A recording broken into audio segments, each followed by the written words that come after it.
Well, thank you very much. Thank you to the hosts for organizing everything and inviting us. We've had such a great time here so far in your beautiful city. And thank you to the audience for staying till the end, especially after hearing this delicious sounding talk.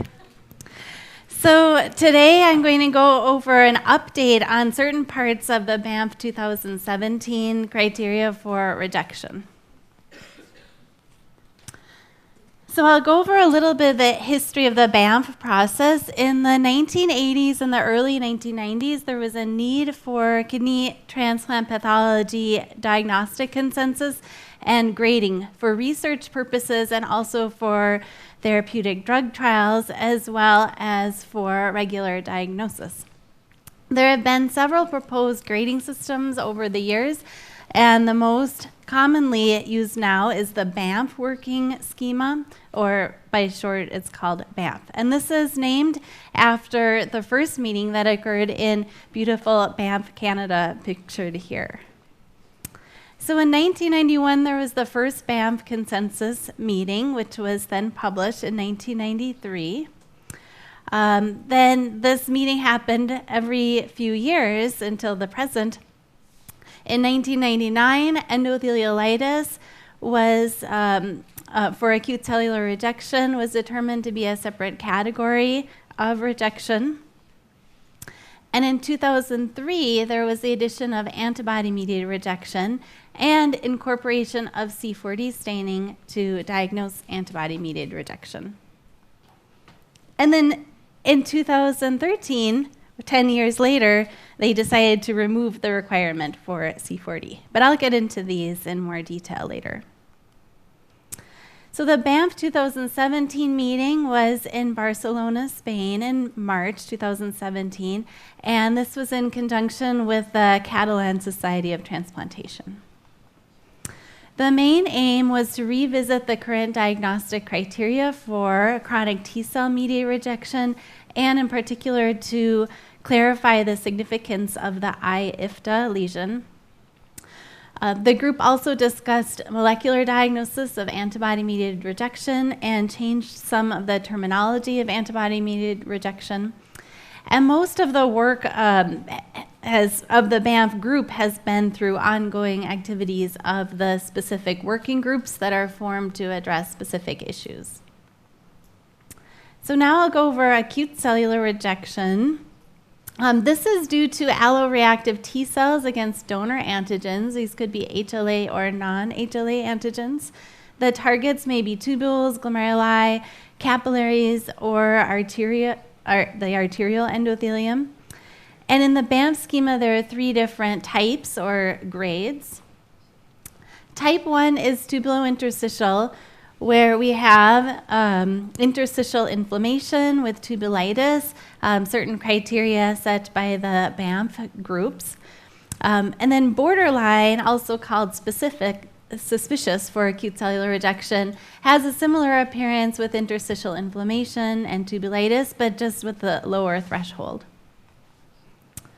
Here's an example of acute cellular rejection type 1, the tubulointerstitial type, and you can see tubular basement membrane disruption, and this is a more severe tubulitis lesion. Now, acute cellular rejection type 2 is important to recognize, and this is defined as having endotheliolitis in an artery. And it's defined by having at least one mononuclear cell underneath the endothelium. It's important to recognize this because this is associated with resistance to steroid treatment. You can see this example here that I'm showing you has a lot of inflammation in the artery. But here's another example of type 2 acute cellular rejection. There's minimal endotheliolitis, just one mononuclear cell underneath the endothelium, and this also counts as type 2. A third type is more rare to see on a biopsy, type 3, but this is when we see fibrinoid necrosis of the artery or transmural inflammation of the artery. So that's acute cellular rejection. Now there's also chronic active T-cell mediated rejection, and in the past, the only definition, the only accepted pattern was this transplant arteriopathy. And that's when we see intimal thickening of the arteries, similar to what we would see in arteriosclerosis due to hypertension. But in this case, we also see inflammatory cells in the thickened intima. And sometimes we can see this more easily if we do a stain for CD3, which reveals the T cells in this thickened intima. So now we're discussing this I-IFTA lesion, that's inflammation in areas of interstitial fibrosis and tubular atrophy. And it's been shown by at least 3 different groups that there's an association of this lesion with reduced graft survival. This histologic lesion follows acute T-cell mediated rejection, and it's been associated with under-immunosuppression. So that these would argue that this is actually a chronic cellular rejection lesion. And there was a recent paper that came out that showed that tacrolimus era immunosuppression overall is associated with less inflammation in these transplant patients. Here is an example of an I-IFTA lesion. The trichrome stain highlights the fibrosis in the interstitium here, and that's staining blue. And you can see increased inflammation. And on higher magnification, again, you can see the inflammation in areas of fibrosis and these partially atrophic tubules. So here is a change to the Bamf classification. The group decided to call chronic active T-cell mediated rejection this I-IFTA lesion with a high threshold, at least in the beginning. So they decided you needed at least moderate or severe inflammation, an I-IFTA lesion, so that's moderate to severe interstitial fibrosis and tubular atrophy with inflammation, and moderate to severe tubulitis in order to qualify for chronic active T-cell mediated rejection. Now in the future, we may decide you don't need this much fibrosis, but this is what they've started with. But this lesion isn't specific, and we need to exclude other possible diagnoses. So this I-IFTA lesion can also occur in the presence of or as a consequence of BK polyomavirus infection, pyelonephritis, acute or chronic, obstruction, sometimes antibody-mediated rejection, and also in glomerulonephritis.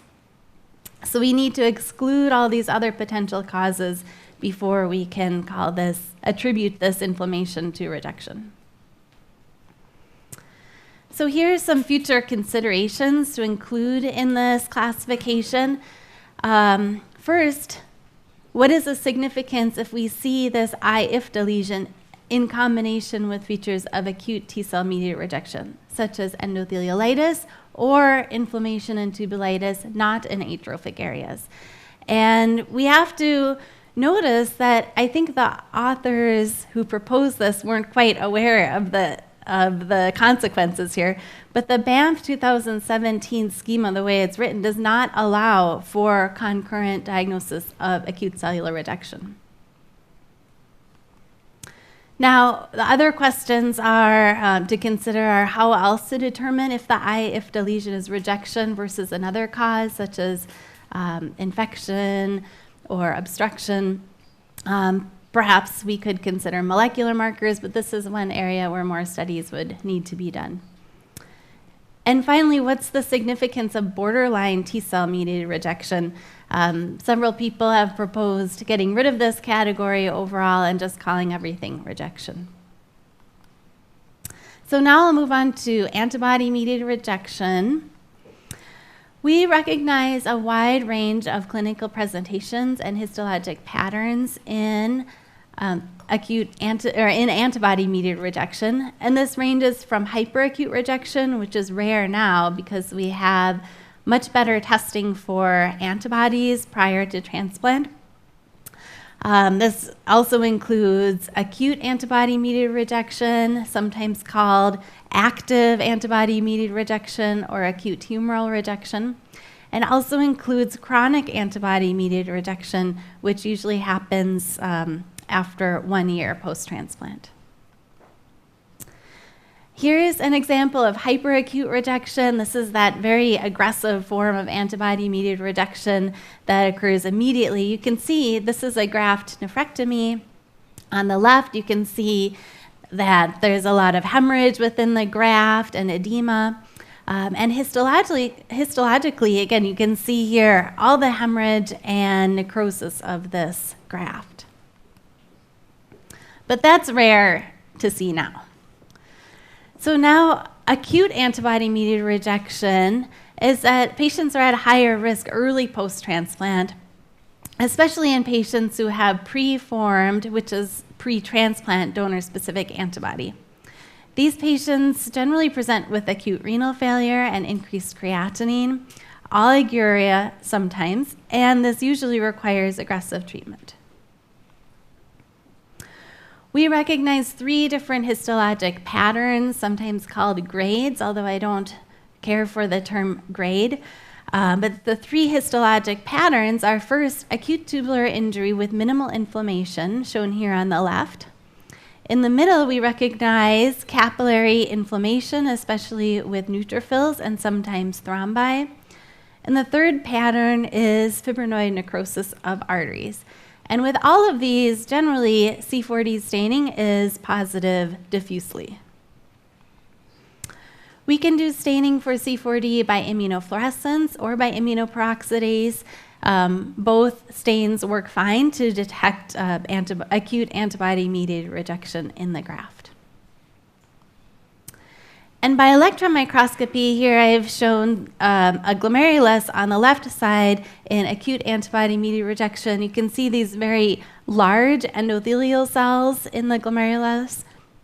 And I put a normal glomerulus on the right-hand side where you can see the very fine, delicate, normal endothelium with preserved fenestrations.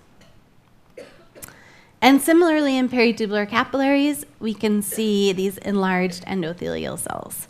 So we can see these and say that there is an antibody that is reacting against some antigen on the endothelium. So what do we think is going on in acute antibody-mediated rejection? Well, first, we have the graft endothelium, which is expressing the donor HLA.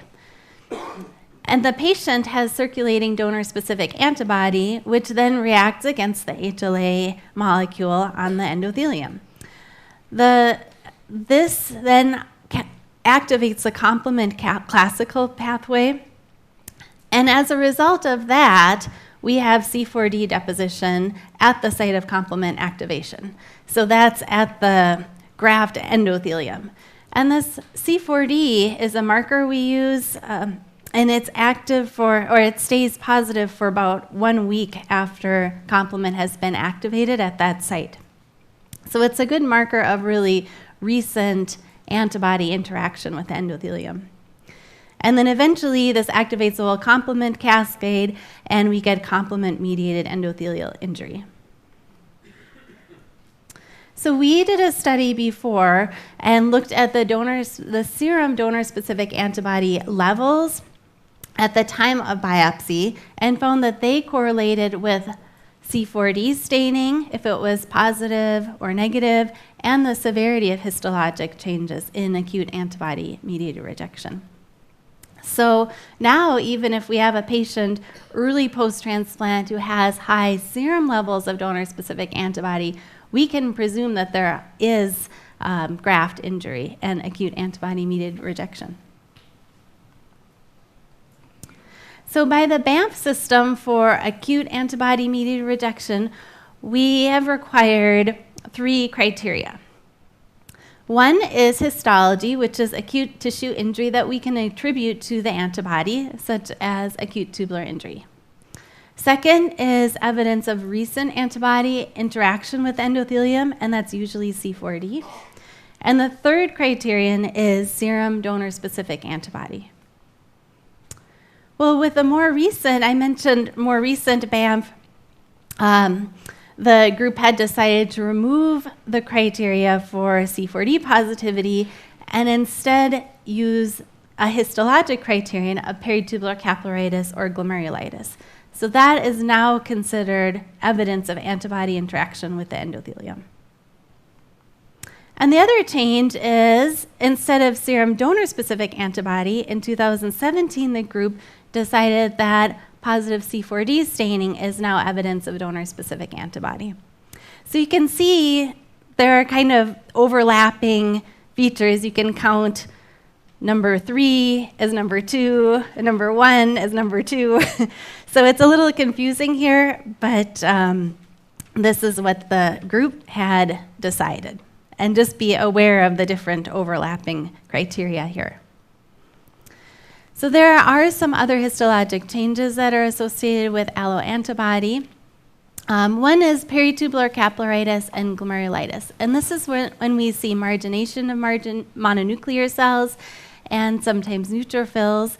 This is sometimes referred to as microvascular inflammation. This is commonly seen in post-transplant protocol biopsies from patients with donor-specific antibody, and it increases with time post-transplant. This finding is associated with later development of transplant glomerulopathy.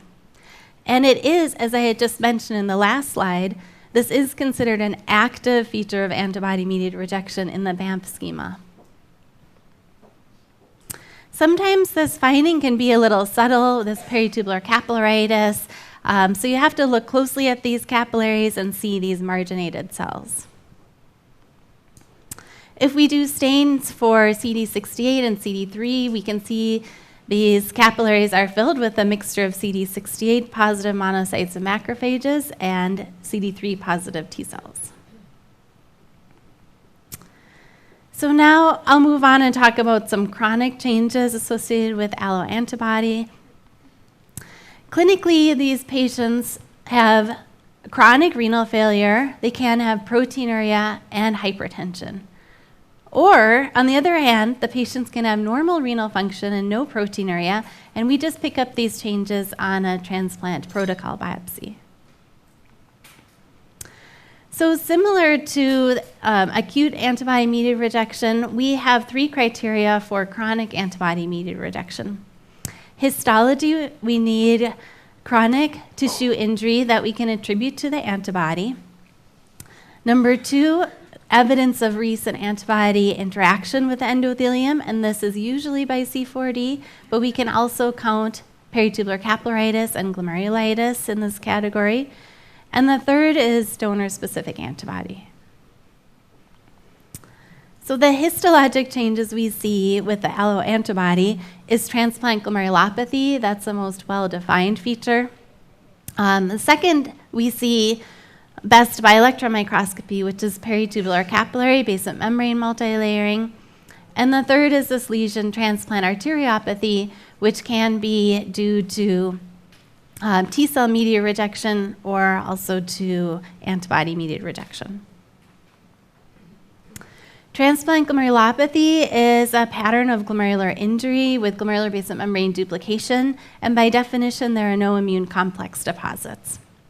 Most cases are caused by chronic antibody-mediated rejection. And this is because there is, we think, episodic or chronic antibody-mediated damage to the endothelium.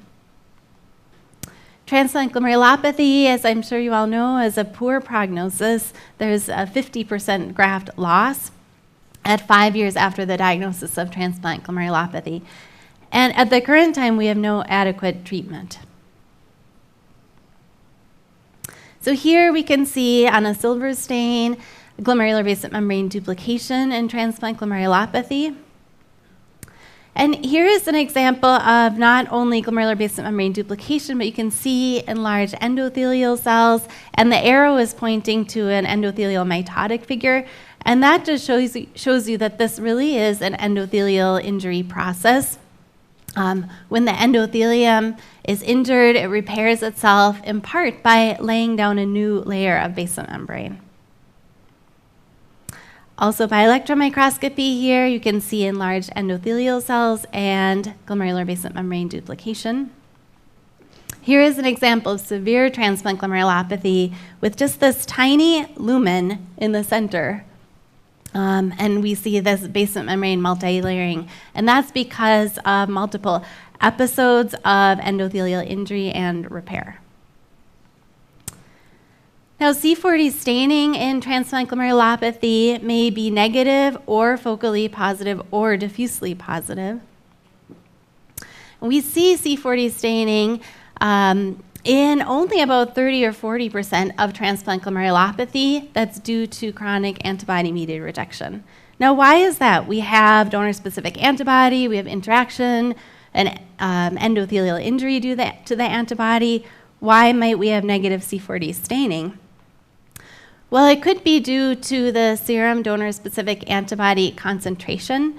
With time post-transplant, the serum donor-specific antibody levels in the blood rise and fall, correlating to positive detection in the serum versus negative detection in the serum at different levels, and also corresponding with C40 positivity or negativity or focal positivity.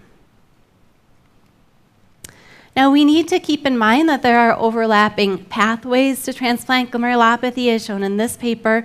Most cases are due to chronic antibody-mediated rejection and donor-specific antibody, but we can also see this same pattern with hepatitis C infection and with chronic thrombotic microangiopathy. And in this paper, there is a significant overlap between hepatitis C infection and thrombotic microangiopathy.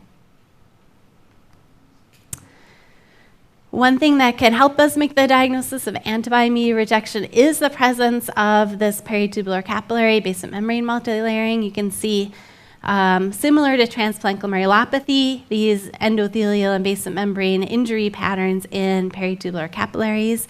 And I put a picture in the corner of a normal peritubular capillary with a single layer. And sometimes on a nice silver-stained section, you can see these same changes that can help you make that diagnosis. Now, more recently in the Bamf schema, the authors have recognized lesions in arteries that are associated with alloantibody. This is transplant arteriopathy with arterial intimal thickening. The same pattern can be seen in chronic antibody-mediated rejection and in chronic T-cell-mediated rejection. And more recently, arterial inflammation, so this endotheliolitis, the Bamf V1 and V2 lesions can also be seen, they're recognized as being due to antibody as well. So here we can see thickened intima and some inflammatory cells in the thickened intima. Again, if we do a stain for CD3, you can see some inflammatory cells in the thickened intima. Here is an example of severe transplant arteriopathy where there's just a very narrow lumen here. And one interesting finding that was published a few years ago was that you can have accelerated arteriosclerosis in patients with donor-specific antibody, and these histologically can be indistinguishable from arteriosclerosis due to hypertension. And these V1 and V2 endotheliolitis lesions are also associated with other patterns of injury that we recognize that are due to alloantibody. So in the Banff conference, on the most recent Banff conference, there were revised criteria for antibody-mediated rejection. There was inclusion of C40 negative antibody-mediated rejection. This was true for both acute and chronic antibody-mediated rejection, although in my opinion, very rare to see C40 negative acute antibody-mediated rejection, and vascular lesions recognized. And there's ongoing work on several of these issues by the Bamf working group. And these are dedicated groups that are formed to address particular questions related to transplant pathology. So I'll talk a little bit about our working group that I'm involved with, the Bamf Highly Sensitized Working Group, now called Antibody-Mediated Injury Working Group. And with this group, we initially set out to define criteria for highly sensitized patients. to determine a consensus for what personnel and facilities are needed for centers to perform transplantation in highly sensitized recipients, and to standardize the definitions related to management of sensitized transplant recipients. So all of these things are important not only for patient management and determining who should undergo transplantation and how to distribute organs, but also how to enroll patients in clinical trials and what are the outcomes for clinical trials. So one thing that our group did was perform a clinical practices survey on antibody-mediated injury. And we sent out a survey with 6 different clinical pathologic scenarios. This was responded to by 96 transplant clinicians and 83 renal pathologists. We had survey respondents from 6 continents, so all the continents, not Antarctica. And these were the 6 different scenarios of antibody-mediated rejection, ranging from these wide clinical pathologic groups. We had chronic active antibody-mediated rejection, acute antibody-mediated rejection, C4d positive, C4d negative.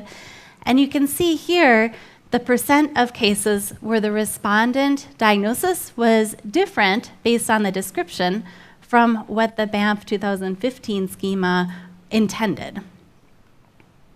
And overall, you can see pathologists and clinicians alike both either weren't aware of what the Bamf intended diagnosis was or disagreed with the Bamf intended diagnosis, but you can see there is quite variability here. So overall, about pathologists and clinicians both assigned a diagnosis of antibody-mediated rejection different from the reference standard, that's the Bamf standard, about 30% of the time. And what's interesting also is that this discrepancy influenced the treatment decisions. So here you can see different clinicians' respondents' treatment choices, ranging from, in the purple, plasmapheresis, IVIG, plus maybe more or additional, more aggressive therapy, down to steroids and conservative treatment only.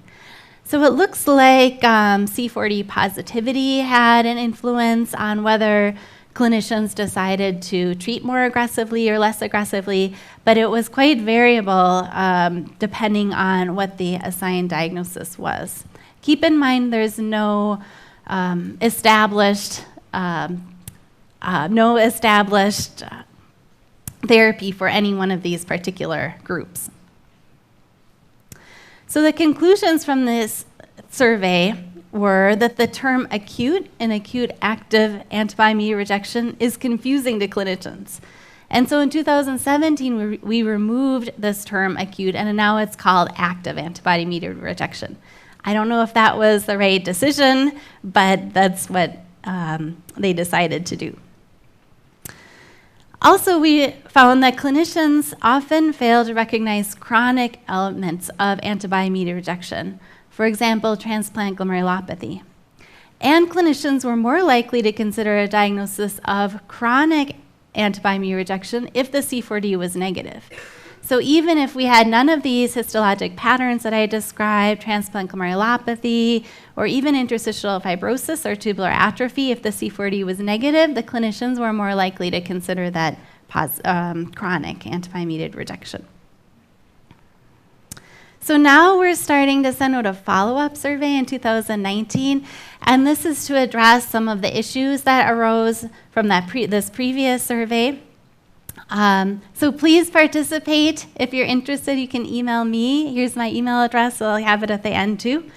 And we're really looking for worldwide participation, both in our working group and in our surveys. So we'd appreciate your response if you do get this survey. So as I mentioned, the Bamf 2017 schema removed this term acute from acute active antibody-mediated rejection. But still, what is called active antibody-mediated rejection has a wide range of clinical pathologic forms, from very early, very aggressive antibody-mediated rejection to 5 years out antibody-mediated rejection in a protocol biopsy. And one thing that's a little confusing is that any ongoing activity, such as microvascular inflammation, which is essentially always present when there is donor-specific antibody, that's all called active antibody-mediated rejection. So I think this is one thing we need to address in future iterations of the Bamf schema, is what exactly is active and how do we convey the range of different features here. I think it's useful to look at this graph and think of antibody-mediated injury as a continuum. And you can see here ranges from very acute, aggressive, usually early antibody-mediated rejection, to active or smoldering antibody-mediated rejection, and chronic active antibody-mediated rejection. Clinically, this ranges from very clinically apparent with acute kidney injury, early post-transplant, to subclinical, and then finally to subclinical or clinically apparent with just progressive renal insufficiency, proteinuria, and hypertension. Histologically, in acute antibody-mediated rejection, we see more of these active, aggressive features with acute tubular necrosis and thrombi. In smoldering antibody-mediated rejection, it's more capillaritis only. And with time, more chronic changes with transplant glomerulopathy and other features. C4D is variable, but when it's this very aggressive, more acute antibody-mediated rejection, it's generally positive. Serum donor-specific antibody level correlates with the C4D. And electron microscopy can be helpful too with really active appearing endothelial injury here. So future considerations to include an antibody-mediated rejection classification is to consider the time post-transplant. This might be important in conveying how much activity there is and how the patient should be treated. Also, do we need different criteria for diagnosis on protocol biopsies versus indication biopsies? How should we incorporate serum donor-specific antibody test results into the diagnostic criteria? We could incorporate donor-specific antibody levels. Right now, we just consider if it's positive or negative, not the levels at the time of the biopsy. And one thing I haven't really mentioned was reproducibility of Bamf grading. Several of these scores, particularly glomerulitis, is not that reproducible as it's currently defined, and that can affect entry into and results of clinical trials. And we also need to determine criteria for clinical trials and definitions of sensitization. So a lot of work to be done. I'd appreciate everyone to get involved with the Bamf process and working groups if you're interested, if you see transplant patients and are interested in this area. So I just want to go over one example of where it's really apparent that our Bamf scoring makes a difference in clinical trials and outcomes of clinical trials. So there was this paper that was just published last week in the American Journal of Transplantation.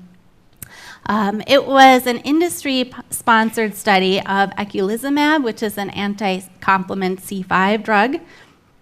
In this study, they attempted to prevent early acute antibody-mediated rejection within 2 months post-transplant in the kidney transplant patients with preformed donor-specific antibody, also called positive cross-matched kidney transplants. And there was a previous pilot study done at Mayo showing effectiveness of this drug. And just to remind you of where eculizumab works, this is that same diagram I showed you earlier, and eculizumab acts at C5, which is in the terminal complement pathway, and it blocks formation of the membrane attack complex. So this was a pretty large study at many different centers. They had enrolled 102 patients who were undergoing desensitization and kidney transplantation. Half of them received eculizumab, and half received standard of care, as defined at the local center. The primary endpoint was at week 9, about 2 months, post-transplant treatment failure rate, and the treatment failure was mostly acute antibody-mediated rejection. Now, initially, acute antibody-mediated rejection was defined as Bamf 2007 grades 2 or 3, assessed by a blinded central pathologist. So the central pathologist also was not aware of any clinical information, wasn't aware of donor-specific antibody levels or anything else. Now, initially, there was no significant difference in the treatment failure rate, no difference in acute antibody-mediated rejection, 9.8% in the eculizumab group and 13.7% in the standard of care group. Now, notice I mentioned that this only included grades 2 or types 2 or 3 assessed by a blinded central pathologist. So then they went back and they reanalyzed these patients, including that Bamf grade 1. This was one reason I don't care for that term grade. I like to describe the different types. And then they found, including this type 1 or pattern 1, acute antibody-mediated rejection rates were significantly different between these two groups. 11.8% in the treatment group versus almost 30% in the standard of care group. So what is Bamf acute ABMR grading? By Bamf 2007, to make this diagnosis, we required C4d positivity in all cases, presence of circulating donor-specific antibody, and morphologic evidence of acute tissue injury. But the type or grade was ATN-like with minimal inflammation. Types 2 or 3 require more inflammation. But this type 1 tends to occur early post-transplant. So these were exactly the patients that would be more likely to have type 1 acute antibody-mediated rejection. And those were the ones that were initially excluded or initially not considered to have antibody-mediated rejection in this study. And one thing that's different between antibody-mediated rejection and cellular rejection is that when you have less of an inflammatory infiltrate, less inflammation, it's not an indicator of less severe rejection. So one lesson that I learned from this study, and I hope others will learn, is that this Bamf grading and categorization affected the outcome of this trial.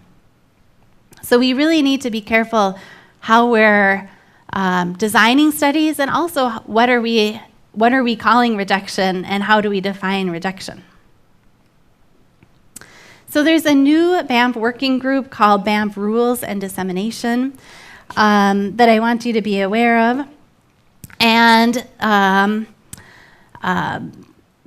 the purpose of this working group is to get all the different Bamf scoring systems from the past, multiple different Bamf papers, and put them all together and have a website where you can enter the information and figure out what kind of rejection your patient has. So to disseminate this information, they're going to have a website and also have some podcasts sponsored by the Transplantation Society. And many of the members of this working group did publish this useful 2018 reference guide to the Bamf classification. It's really confusing to go back and read all the different Bamf papers. Sometimes there are inconsistencies in what they called rejection in one paper versus another. So I'd recommend this paper if you have confusing cases. So now the next Bamf meeting is the 15th Bamf meeting. It's going to be held this September in Pittsburgh and held jointly with the ASHI meeting. So probably a lot of discussion and recommendations that will come out that have to do with alloantibody. So that's the end of this talk. Thank you very much for staying till the end. I'll take any questions.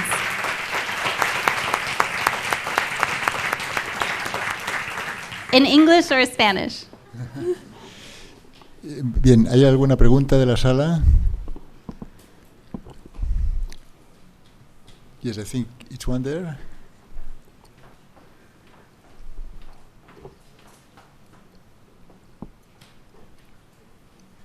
Oh.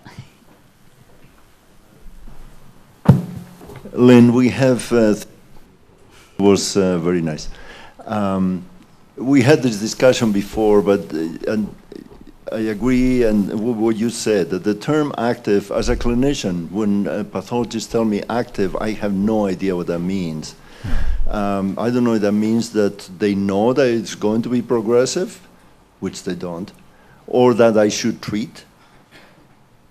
And I assume the implication is that sometimes you will tell me, and I'm not blaming you for this and want you to discuss it, but you will also diagnose for me acute inactive rejection, right? If either all of them are active, in which case the term we can exclude, or there are some that they are active and inactive. So what is an inactive acute cellular rejection or acute antibody-mediated rejection? Is there such a thing? Well, sorry. I think maybe it's a good question. In terms of antibody-mediated rejection, we don't have a good treatment for that. So essentially, once you have it, it's pretty much going to be progressive, as we've seen with our positive cross-match kidney transplants.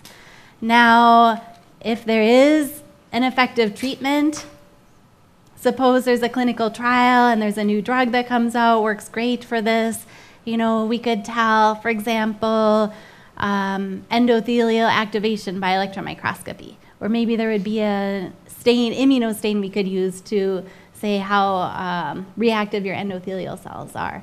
So that kind of thing, I think we could consider in the future inactive. On the other hand, for acute cellular rejection, if it's inactive, we wouldn't call it rejection. So exactly. So I don't think there is any inactive without treatment. So why use the term active?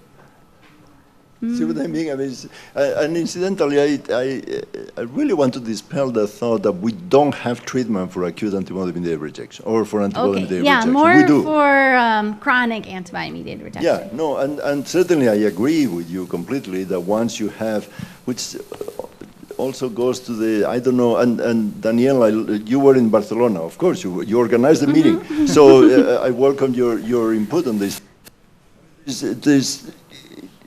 The fact of the matter, and I will show some of the data tomorrow, is that you have an antibody, let's call it an antibody-related event. I don't care. If it is that you diagnose capillaritis or you diagnose acute active, if you want to call it active antibody-related, it doesn't matter. The evolution subsequently is inevitable. Eventually, 70% of them by year 5, they will have transplant glomerulopathy. So again, the term active is all of them are active. Sorry. Daniel or Danielle, do you have any thoughts on this?